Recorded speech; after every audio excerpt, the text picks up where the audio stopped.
Hello, welcome to Challenge Charlie. As you can probably see, I'm essentially on a desert island in the middle of nowhere. It's brilliant.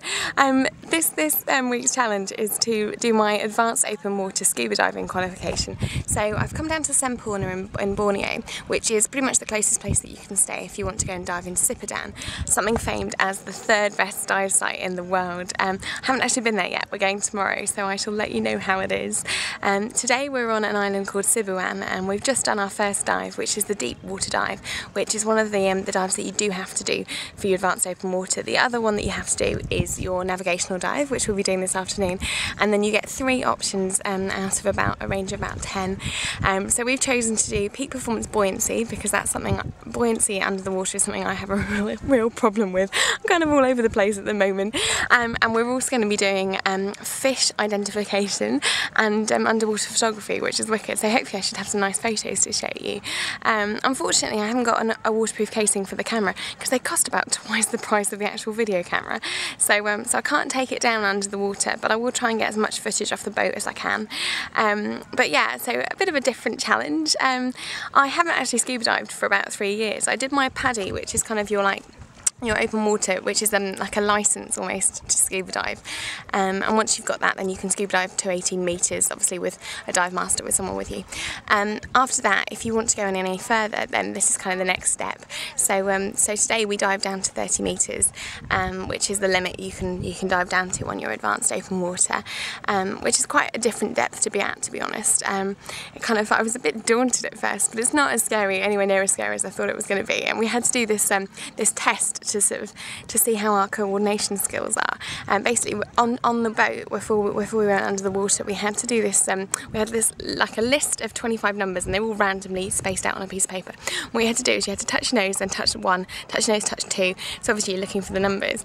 And you're meant to do it far slower when you're under the water, to show that your reaction times are obviously a lot slower, and that your hand-to-eye coordination, hand-to-eye, hand-to-nose coordination is slower underneath the water because of the depth. But what was quite funny was that both me and Liz, and my friend who I've come out here with, were both faster under the water than we were on the boat, so we kind of blew that theory out of the water. But yeah, no, really good fun. I did a refresher dive yesterday, because obviously I hadn't scuba dived for about 3 years, but it is one of those things that does really come back to you quite quickly. And the best thing about doing it out in Asia is that it's really cheap. I think some of the dives that we're doing are like £8 for a scuba dive, including all your equipment, which is brilliant. So we're doing the Advanced Open Water here in Borneo this week, and then the next challenge will be to do some diving in the Philippines. So hopefully I should be able to show you more idyllic places like this little island here. Not a bad one. Apparently we're slap bang on the equator, so I'm a bit worried I'm going to get sunburned. But yeah, I shall catch up with you in a bit. See you later. It's worth checking you can do it. Just so you can come back up again. Weight belt. Weight belt. Right, release. Yeah. Yeah, releases. Oh, fine, mine. Check your tank.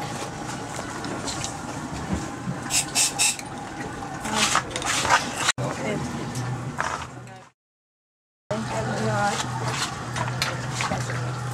Alright. So air.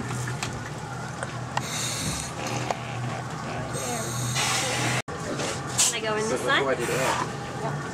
Sweet.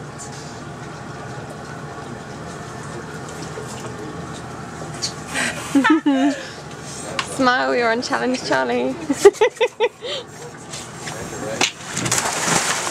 So I have just finished my second dive at Sipadan, which has frankly been absolutely awesome.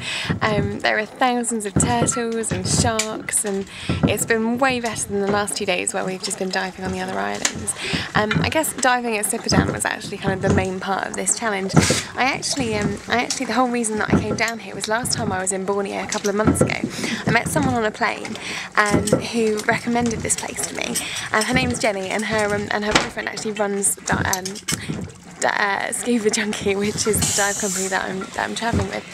and I am so glad that she recommended this challenge. It genuinely has been such fun.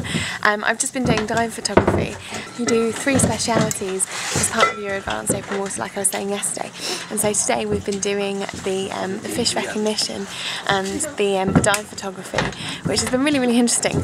Though I'm rubbish. If I'm trying to look through the camera, I kind of forget about everything else that's going on all around me. So I had to be really careful that I didn't bump into anyone else and stuff. But really, really good fun. We've got one more dive left at Sipadan, and yeah, really this has been the best day's diving so far. But we've got more diving to do in the Philippines. That's going to be my next challenge, so I shall take the camera there too. It's just a real shame that I can't get it under the water, because I really do want to show you some of the sharks and the turtles and stuff. But hopefully I can post some of the pictures so that you get some idea of what I've been seeing.